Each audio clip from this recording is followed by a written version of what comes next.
Miguel era un hombre sencillo de 45 años, nacido y criado en Guanajuato, una ciudad que parecía salida de una pintura antigua. Sus calles de adoquines desgastados contaban historias de generaciones pasadas, y las casas de colores vivos, amarillo, azul y rojo, iluminaban cada esquina bajo el sol brillante del Bajío. Por las mañanas, el aroma del pan dulce recién hecho se mezclaba con el sonido de las campanas de la iglesia, y los vendedores ambulantes llenaban el aire con sus llamados. En medio de ese entorno pintoresco, Miguel había encontrado su propósito: crear juguetes de madera que devolvieran la magia de la infancia a cada niño que pasaba por la plaza principal. Todos en la comunidad lo conocían. Allí, bajo la sombra de una vieja jacaranda, Miguel colocaba su pequeño puesto. Sus manos, fuertes y curtidas por el trabajo, transformaban trozos de madera en figuras de animales, carritos y muñecos que parecían cobrar vida. Cada juguete llevaba un pedacito de su corazón. No eran complicados ni modernos, pero los niños los recibían con ojos llenos de asombro, y los padres, con nostalgia, recordaban tiempos más simples. Su día comenzaba al amanecer, cuando los primeros rayos del sol iluminaban el taller improvisado en el patio trasero de su casa. El martilleo de sus herramientas resonaba suavemente mientras Miguel trabajaba en silencio, concentrado y lleno de amor. Sabía que cada pieza terminada no solo llevaba su dedicación, sino también la esperanza de un futuro mejor para su familia. Porque si algo era sagrado para Miguel, era su esposa, Rosa, y su pequeña hija, Sofía. Rosa, con su carácter dulce y firme, era la columna que sostenía el hogar. A menudo, mientras preparaba tortillas en el comal, miraba de reojo a Miguel, preocupada por el cansancio que se reflejaba en su rostro. Sofía, en cambio, corría alegremente por el taller, recogiendo las virutas de madera que su padre dejaba atrás. La niña de 7 años, con su risa contagiosa y ojos llenos de vida, se había convertido en la mayor inspiración de Miguel. Cada juguete terminado, cada sacrificio, era por ella. Pero detrás de su sonrisa y de la rutina apacible, Miguel cargaba con un secreto silencioso, un temor que crecía día con día. Su visión se estaba desvaneciendo. Todo comenzó con pequeñas sombras en los bordes de su mirada, como si el mundo estuviera desdibujándose lentamente. A veces, cuando intentaba tallar detalles finos, las líneas se volvían borrosas. Le echaba la culpa al sol que pegaba fuerte sobre Guanajuato o al cansancio de tantas horas dedicadas a su oficio. No había tiempo para médicos. No cuando el pan de cada día dependía de él. Es solo fatiga. Mañana será mejor, se decía a sí mismo, como un rezo repetido que lo calmaba por un momento. Pero cada día, las manchas crecían, y los detalles que antes parecían claros ahora se escapaban de sus manos. Miguel, sin quererlo, estaba entrando en un túnel oscuro del cual no sabía cómo salir. Sin embargo, aún no lo sabía, pero aquel miedo que intentaba ignorar sería el comienzo de un viaje inesperado, un camino lleno de desafíos, amor y descubrimiento que cambiaría su vida para siempre. Era una mañana de primavera, de esas en las que el aire todavía lleva un poco del frío de la noche y el sol apenas comienza a entibiar las calles de Guanajuato. Miguel se encontraba en su taller, concentrado en un pedido especial, un pequeño carrito de madera que había prometido a un niño de la plaza. El olor a madera recién cortada lo envolvía, y el sonido del serrucho deslizándose por la tabla le resultaba reconfortante. Era un día como cualquier otro, hasta que algo ocurrió. Mientras Miguel cortaba cuidadosamente un trozo de madera, un error fatal lo sorprendió. La hoja del cuchillo se deslizó de sus manos y sintió un dolor agudo en el dedo. La sangre comenzó a gotear, tiñendo la madera de rojo. Miguel frunció el ceño y llevó la mano hacia sus ojos, tratando de inspeccionar la herida, pero algo estaba mal. Muy mal. El mundo frente a él parecía borroso, nebuloso, como si una cortina invisible le impidiera ver con claridad. La luz que entraba por la ventana del taller era apenas un resplandor difuso. Por primera vez, no pudo encontrar la hoja del cuchillo, ni siquiera su propia sangre con precisión. Sintió el pánico subir desde su pecho hasta su garganta, como una tormenta que amenaza con desbordarse. No puede ser, debe ser el cansancio, murmuró Miguel, tratando de calmarse, pero sabía que no era eso. Lo que tanto temía había llegado. Esa noche, Rosa encontró a Miguel sentado en la oscuridad del patio, con las manos apretadas sobre las rodillas y la mirada perdida. Cuando ella encendió la luz y vio el vendaje improvisado en su dedo, supo que algo grave estaba ocurriendo. «¿Qué pasó, Miguel? ¿Por qué no me dijiste nada?», preguntó con voz temblorosa. «No veo, Rosa, no puedo ver bien», respondió él, apenas en un susurro, con la voz quebrada. A la mañana siguiente, Rosa lo obligó a visitar al médico. Durante el camino, Miguel permaneció en silencio, escuchando el sonido de las calles que siempre conoció, pero que ahora se sentían ajenas. Los gritos de los vendedores, el tintineo de las campanas y el murmullo de la gente pasaban como ecos lejanos. Al llegar al consultorio, el doctor lo revisó con cuidado. Fueron minutos eternos, con el zumbido del ventilador llenando el silencio incómodo. Finalmente, el médico se acomodó los lentes y habló con una voz seria y pausada. «Miguel, lo que tienes es retinopatía diabética avanzada. La presión en tus ojos ha dañado los vasos sanguíneos de la retina, y no hay marcha atrás. En unos meses, perderás la vista por completo». Las palabras cayeron como un martillo sobre Miguel. Ceguera irreparable. La frase rebotaba en su mente una y otra vez. Intentó hablar, pero las palabras no salían. Solo pudo asentir con la cabeza y levantarse despacio, sintiendo que el suelo bajo sus pies había desaparecido. De regreso a casa, el camino de siempre se sintió extrañamente largo. Miguel no veía los rostros de las personas con claridad, solo sombras y siluetas se movían a su alrededor. Todo se sentía gris, distante, como si él estuviera atrapado en una neblina de la cual no podía escapar. Al llegar, entró directo a su taller y se sentó frente a su mesa de trabajo. Miró sus manos, fuertes, gastadas, llenas de cicatrices, manos que habían creado belleza durante años. Ahora, sentía que no servían para nada. ¿Cómo iba a sostener un martillo? ¿Cómo tallaría un juguete? ¿Cómo miraría el rostro de Sofía cuando le pidiera ayuda con la tarea? Por primera vez en su vida, Miguel sintió un vacío tan profundo que le dolía respirar. El sonido de los martillazos de los vecinos, las risas de los niños jugando en la calle, todo lo que antes le traía consuelo ahora le recordaba lo que estaba perdiendo. ¿Cómo voy a seguir, Dios mío? ¿Cómo voy a sostener a mi familia sin mis ojos?, susurró al aire, con el corazón hecho pedazos. Rosa lo observaba desde la puerta, con lágrimas en los ojos, pero sin decir nada. Sabía que las palabras no podían reparar el miedo que su esposo sentía. Pero en su interior, ella prometió que no lo dejaría caer. Ese día, el mundo de Miguel comenzó a apagarse. Lo que él no sabía es que, en medio de esa oscuridad, aún existía una chispa de luz que lo llevaría a descubrir algo extraordinario dentro de sí mismo. Los días que siguieron al diagnóstico se convirtieron en una noche interminable para Miguel. El hombre que alguna vez era sinónimo de alegría y dedicación ahora parecía una sombra de sí mismo. La luz que había en sus ojos se apagaba lentamente, pero lo que más le dolía era la oscuridad que comenzaba a apoderarse de su corazón. Miguel dejó de trabajar. Las herramientas que antes sostenía con orgullo ahora permanecían abandonadas sobre la mesa del taller, cubiertas de polvo. El martilleo constante que solía llenar la casa con su ritmo cotidiano desapareció, y el silencio fue reemplazado por una tristeza palpable que ahogaba el aire. Se encerraba en su habitación durante horas, a veces días enteros. Se sentaba en la esquina de la cama, con la cabeza gacha y las manos entrelazadas, como si buscara algún consuelo en la textura rugosa de su piel. El sonido de las risas de Sofía, que antes le iluminaban el alma, ahora era un recordatorio cruel de lo que ya no podría darle.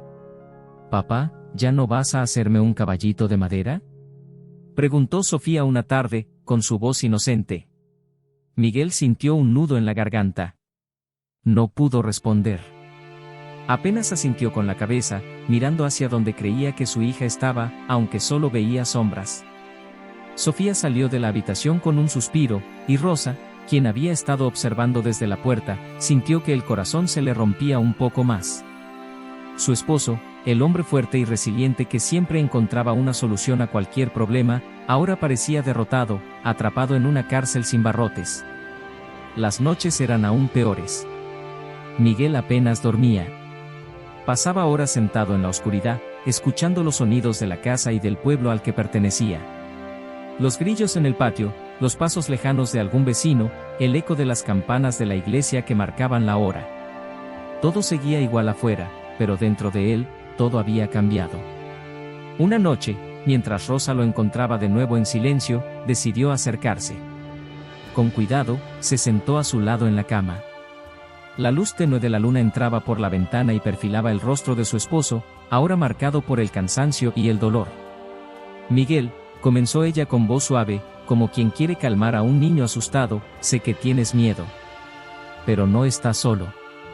La oscuridad solo está en tus ojos, no en tu corazón. Tú sigues aquí. Sigues siendo Miguel, el hombre que puede crear magia con sus manos. Miguel permaneció en silencio. Sentía las lágrimas queriendo salir, pero las contenía con fuerza. Las palabras de Rosa llegaban a él como un eco distante, pero su corazón se negaba a escucharlas. ¿De qué servían sus manos si no podía ver? ¿De qué servía su talento si ya no podría crear? Todo está perdido, murmuró finalmente, con la voz rota. Rosa no insistió. Sabía que Miguel estaba en una batalla interna, luchando con un enemigo invisible. Se quedó sentada a su lado, en silencio, acompañándolo en la oscuridad que él no podía evitar.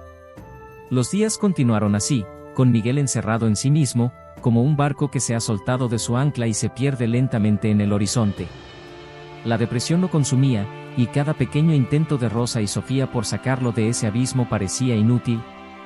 Sin embargo, lo que Miguel no sabía era que, incluso en el momento más oscuro, la vida ya comenzaba a sembrar en él una semilla de esperanza. Pero aún faltaba un impulso, una chispa que lo haría reencontrarse consigo mismo y con lo que siempre había llevado dentro. Era una tarde nublada en Guanajuato. O céu, carregado de nubes cinzas, parecía refletir o estado de espíritu de Miguel, que permanecía sentado no canto da sala. O sam da chuva leve batendo no telado se misturaba como silencio pesado dentro da casa. Miguel já não sabia quantos días habían pesado desde que ele había se entregado a escuridão. A única coisa que podía sentir era o beijo que parecía devorar todo o seu redor. De repente, pasos pequeños ecoaram no corredor. Eran de Sofía, su fila de 7 años, quien se aproximaba con la leveza de una crianca, más con la firmeza de alguien que tina una misao. Ella carregaba algo entre as maos, una caixa de zapatos desgastada, que parecía un tesouro secreto. «Papá, mira lo que encontré», exclamó ella con entusiasmo, embora soubese que seu pai não podía ver. Miguel não respondeu de inmediato. Su cabeza permanecía basa, os olhos perdidos en alguien ponto inexistente. Ainda assim, Sofía se aproximó. Con cuidado, abrió a caixa e colocó seu conteúdo sobre as maos calejadas de Miguel. Dentro dela estaban pequeñas figuras de madera, suas obras de anos atrás. Un caballito con ruedas, un pequeño burro de carga, una muñeca tallada. Pecas simples, más perfeitas, que habían saído das maos de Miguel cuando él ainda podía enxergar. Sofía pegó uma delas e colocó suavemente nos dedos do pai. Papá, son tus obras, son hermosas. Yo te puedo ayudar a hacer más. Tú no necesitas ver, papá. Tus manos sí saben cómo hacerlas. As pelabres de Sofía perfuraram o coracao de Miguel como una flecha certeira. Por un instante, ele não se moveu. Seus dedos começaram a percorrer a pequeña figura, sentindo cada curva, cada detal. A textura da madeira era familiar, como un amigo antigo que ele había esquecido. ¿Cómo las encontraste? Preguntó Miguel, con a voz rouca e trémula. Estaban en una caja en el taller.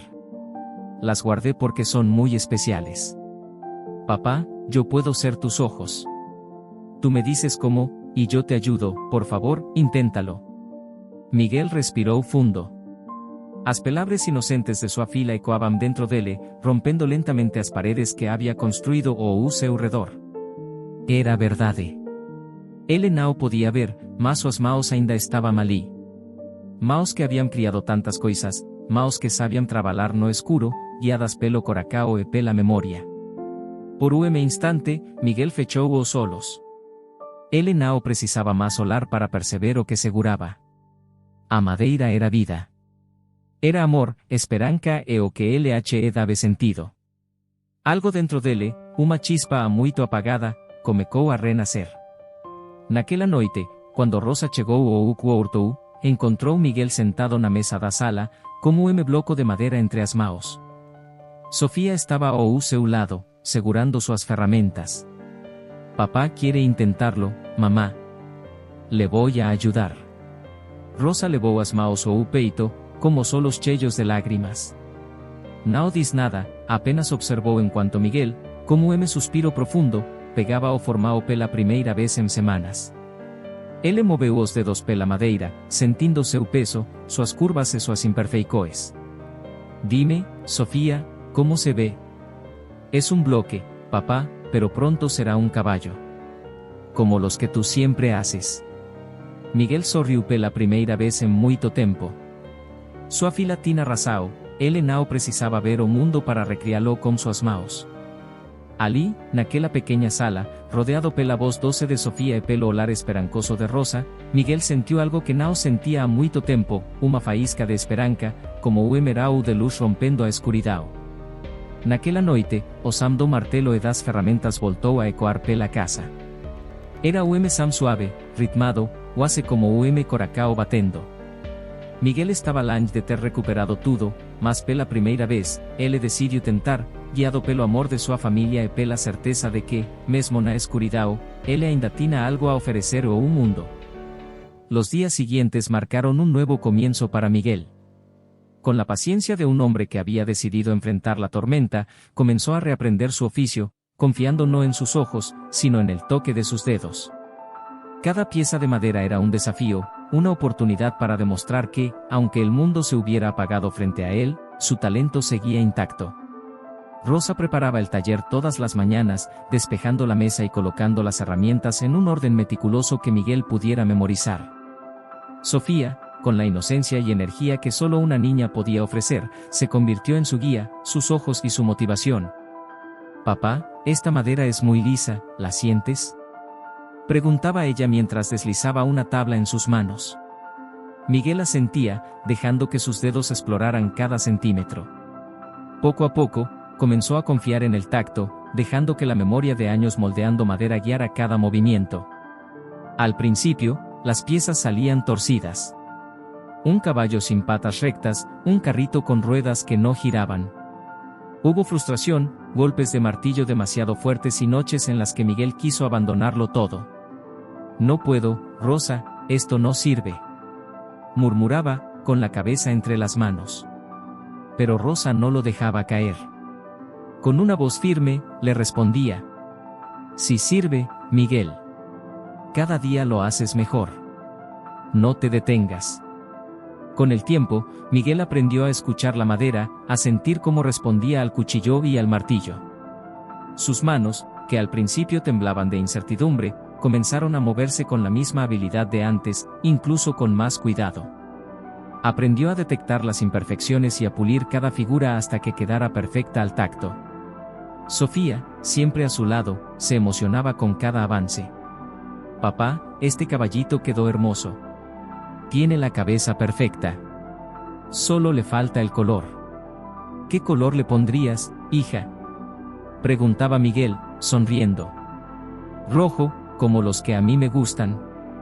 Sofía no solo describía los detalles, sino que también pintaba las piezas con colores vivos, dando vida a los juguetes que su padre creaba con las manos y el corazón. Así, poco a poco, los juguetes de Miguel volvieron a tener alma. Cuando Rosa llevó las primeras figuras terminadas a la plaza, lo hizo con una mezcla de esperanza y nerviosismo. Colocó los juguetes en el pequeño puesto bajo la jacaranda donde Miguel siempre había trabajado. Al principio, la gente pasaba sin detenerse, como si nada hubiera cambiado. Pero entonces, un niño pequeño se acercó y tomó un caballito de madera. Sus ojitos se iluminaron. «Mamá, mira, ¿lo puedo llevar?». La madre, sorprendida por la belleza y el detalle de la pieza, preguntó: «¿Quién hizo esto?». Rosa sonrió con orgullo, sintiendo un nudo en la garganta. Señaló hacia Miguel, que estaba sentado bajo el árbol, con Sofía describiéndole todo lo que ocurría. «Lo hizo mi esposo, Miguel. Él ya no puede ver, pero ve con las manos y con el corazón». La madre, emocionada, compró el juguete y se fue compartiendo la historia con otros. Esa tarde, más personas se acercaron al puesto, curiosas y conmovidas. Pronto, el rumor se esparció por todo Guanajuato: el artesano que había perdido la vista estaba creando juguetes aún más hermosos que antes. Al día siguiente, la plaza se llenó de familias que buscaban los juguetes de Miguel. Las figuras de madera comenzaron a volar de las mesas, y Rosa regresaba a casa con los bolsillos llenos y lágrimas de alegría en los ojos. Miguel, la gente no deja de preguntar por ti, están impresionados. Pero Miguel no necesitaba ver el éxito con sus ojos. Lo sentía en la voz de Sofía, que describía las sonrisas de los niños. Lo escuchaba en las risas que llegaban desde la plaza, el mismo sonido que una vez creyó perdido.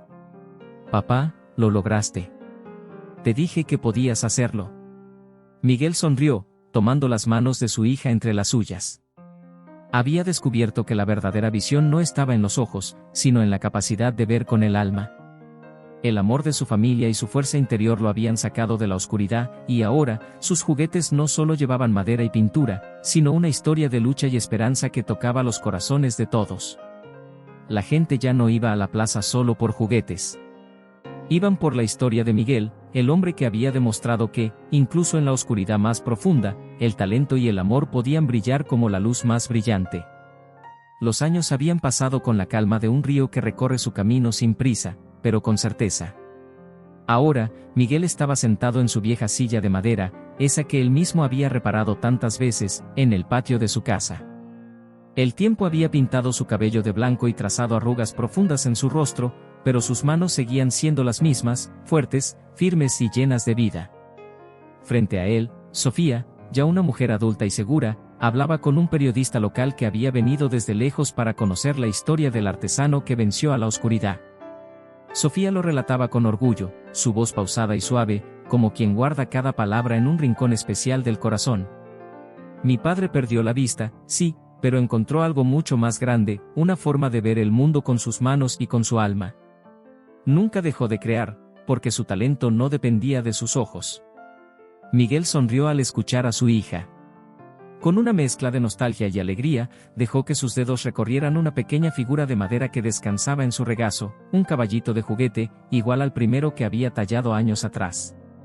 Ya no lo hacía por necesidad, sino por el puro amor a su oficio, por el placer de sentir como algo hermoso nacía bajo sus manos. El periodista, conmovido, se dirigió directamente a Miguel. Don Miguel, después de tantos años, ¿qué le diría a alguien que siente que ha perdido todo? Miguel levantó ligeramente el rostro hacia el cielo, sintiendo el calor del sol en la piel, ese sol que había aprendido a ver de una manera diferente. Con una voz pausada, pero llena de fuerza, respondió: La vida a veces nos quita algo que creemos indispensable, pero solo para enseñarnos lo que realmente tenemos de valor. Cuando perdí la vista, pensé que lo había perdido todo. Pero descubrí que la verdadera luz está dentro de uno mismo. No importa lo que la vida te quite, lo que importa es lo que decides hacer con lo que aún tienes. El periodista guardó silencio, respetando la profundidad de esas palabras, mientras Sofía miraba a su padre con los ojos llenos de lágrimas y orgullo. La historia de Miguel ya no era solo suya. Se había convertido en un mensaje de esperanza para todo aquel que enfrentaba sus propias sombras. Personas de todas partes llegaban a Guanajuato para conocer al artesano que, sin poder ver, había encontrado una manera de transformar la oscuridad en luz. En cada juguete que Miguel tallaba, quedaba plasmada no solo su habilidad, sino también su historia, la historia de un hombre que decidió no rendirse. Las figuras de madera, sencillas pero perfectas, llevaban consigo un mensaje silencioso: las limitaciones no nos definen, nos define cómo elegimos enfrentarlas. Al final del día, mientras el sol se escondía detrás de las colinas de Guanajuato y el cielo se pintaba de tonos anaranjados, Miguel continuaba tallando, con una sonrisa serena en el rostro. Porque aunque sus ojos no podían ver el atardecer, él lo sentía en cada fibra de su ser. Había perdido la vista, sí, pero había ganado algo infinitamente mayor: el poder de ver con el corazón y la certeza de que, incluso en los momentos más oscuros, siempre hay una chispa de luz esperando a ser encontrada. Miguel, el hombre que un día creyó que todo estaba perdido, había demostrado que la verdadera esperanza no depende de lo que vemos afuera, sino de lo que llevamos dentro. Y así, transformó la oscuridad en una herencia de amor, fuerza y superación que brillaría por generaciones.